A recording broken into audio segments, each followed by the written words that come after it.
আসসালামু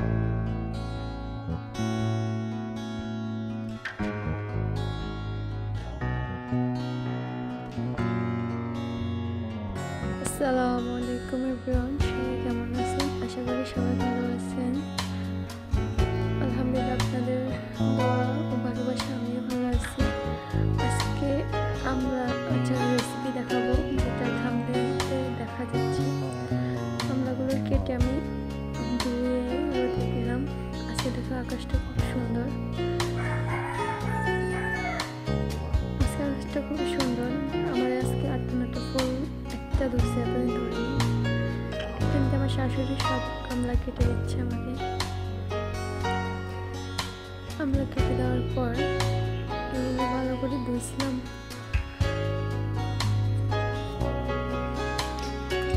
প্রথম দিয়ে ভাবছিলাম ফুল করে দেব, পরে করে দেওয়ার পরে কেটে খুসনি দিয়ে কেটে তারপরে করছি। সব কেটে দেওয়া শেষ।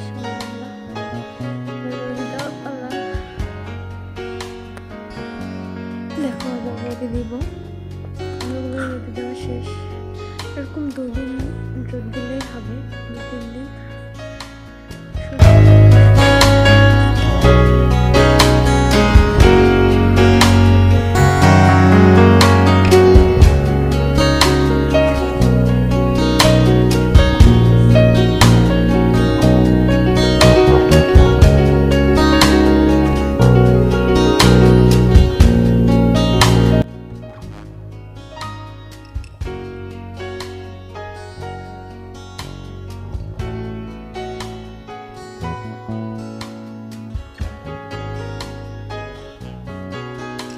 ভেজে রাখা 5 ফোড়নগুলো করে নিয়েছি, ওগুলো এখন অ্যাড করে দেবো। এটার সাথে এটা দেখছেন আমি অনেকক্ষণ ধরে লাড়াচাড়া করছিলাম যেন নিচে না লেগে যায়। অনেকক্ষণ ধরে বাজবো। সর্ষের তেল এখানে আছে, রসুন আছে, আমি সব আস্তে দিছি, এটা নেওয়া হয়নি।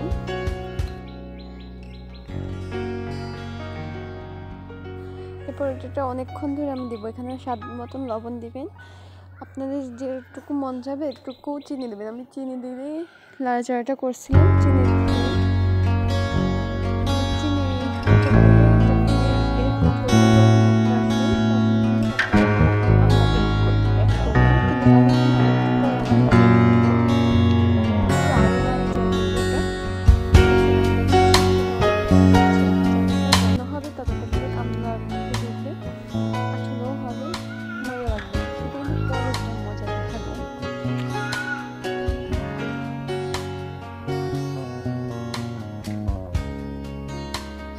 আমি আমলাগুলো ধুয়ে পানি ঝরতেছিলাম, অনেকক্ষণ ধরে পানি ঝরাইছি, কাপড় দিয়ে চেপে চেপে আমলা থেকে পানি নিয়ে নিছি। দেখেন আমার আমলাতে 1 ফোঁটা পানিও নেই।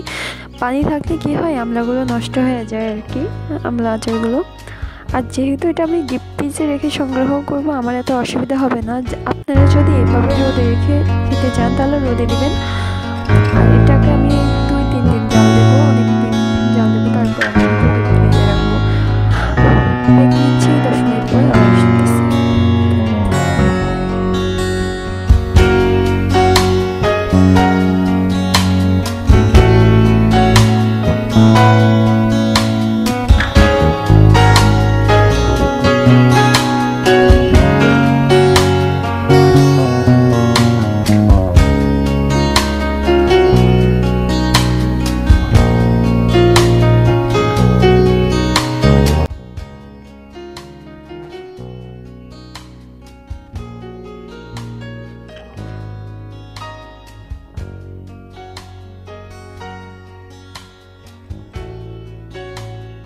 আলহামদুলিল্লাহ, আমার আমলার রংটা দেখুন খুব সুন্দর আসছে। দেখছেন আমার আমলার রঙগুলো খুব সুন্দর আসছিল। লোভ লাগতেছে কিনা বলেন, আমার কিন্তু ভয়েসটা দিতে খুব লোভ লাগতেছিল। আমার রসগুলো, আমলার শিরাগুলো যেভাবে আমি দিয়েছিলাম ওগুলো খুব ভালো হয়েছিল, খুব ভালো হয়েছে। দেখেন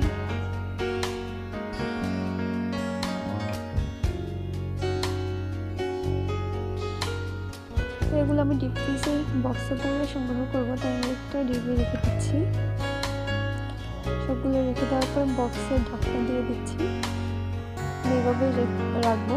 প্রতি বছর আমি এভাবে সংগ্রহ করি যে বছর খেতে পারি। ডিপে রাখা দেওয়ার পর পরের দিন আমি আবার বের করে দেখতেছি যে ডিপ হয়েছে কিনা। সম্পূর্ণ ডিপ হয়ে গেছে।